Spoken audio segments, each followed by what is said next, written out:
तो हमारे देश में 450 करोड़ लीटर इथेनॉल तैयार होता है और पेट्रोल में अगर 20% डालना है तो हमें 1000 करोड़ लीटर इथेनॉल लगता है। तो अब इथेनॉल की कमी है।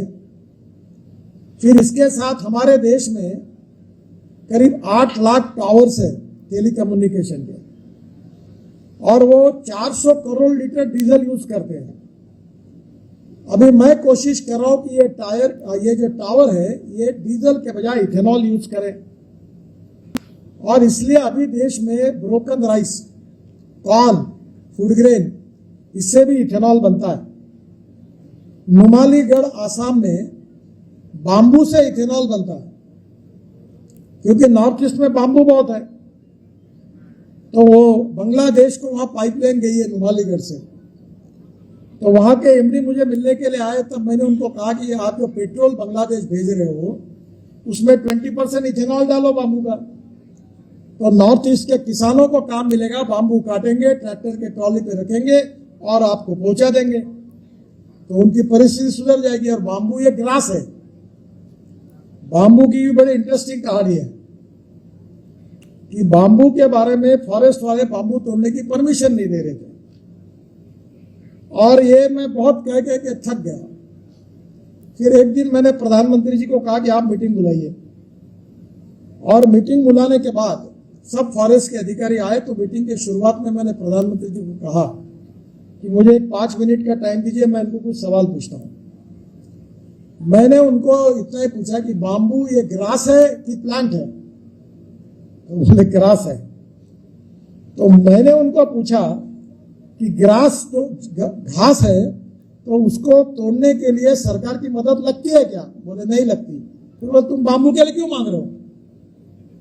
तो प्रधानमंत्री जी ने उनको तुरंत पूछा कि बांबू ग्रास है, ये कह रही है, सही है क्या? बोले सही है। बोले तुम क्यों टीपी देते हो, मांगते हो, क्यों परमिशन की बात करते हो? तो उस मीटिंग में निर्णय हुआ कि बांबू को अब परमिशन लगेगी नहीं।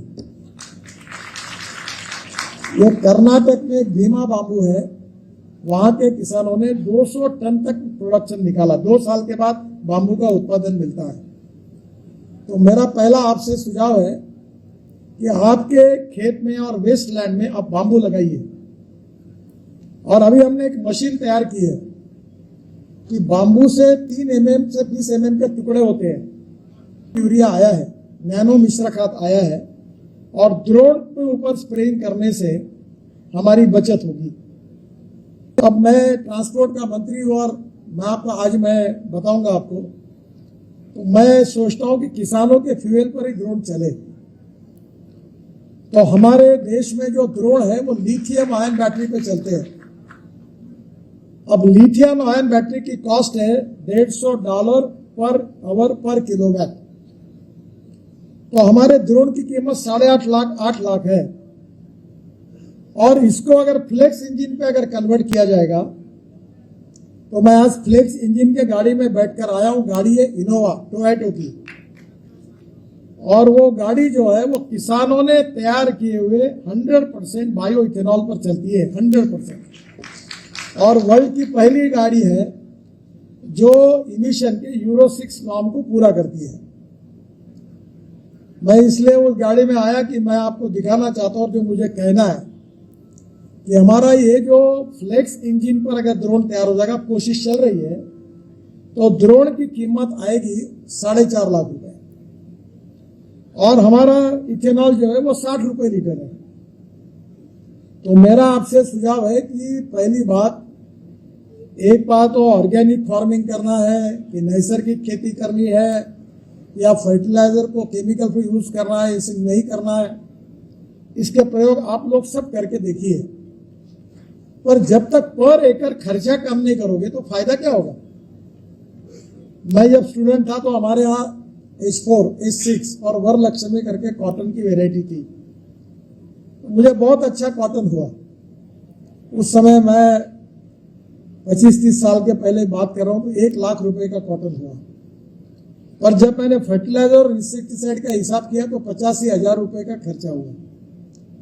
तो हमारा क्या है कि हम खर्चा ज्यादा करते जा रहे हैं और कॉस्ट वही है, तो प्रॉफिट ऑफ मार्जिन कम हो रही है। मैं कोई हवा की बात नहीं करूंगा, मुझे जो प्रूवन बात है वही करूंगा। मुझे 7 डिलीट्स मिली है, डॉक्टरेट मिली है, उसमें से 4 डिलीट जो है वो एग्रीकल्चर साइंस की है और मैं खुद प्रयोग करता हूं। तो ऐसी एक भी बात नहीं बताऊंगा जो आकर आप देख सकेंगे। मैं खुद 2 lakh litre ethanol per day बनाता हूं, 10 लाख लीटर के पीछे लगा हूं।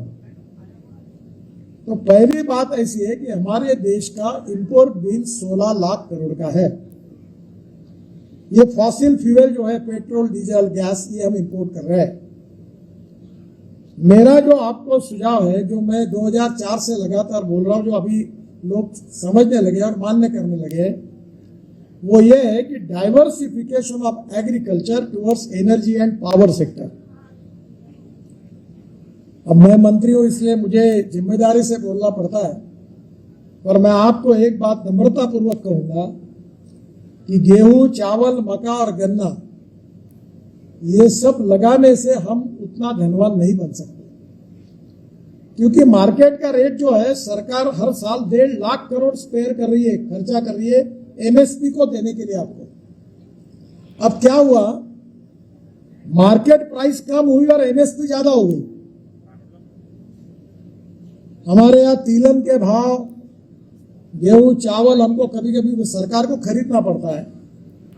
अब जैसे शुगर का देखिए, हमारे देश में 350 लाख टन शुगर का प्रोडक्शन हुआ है।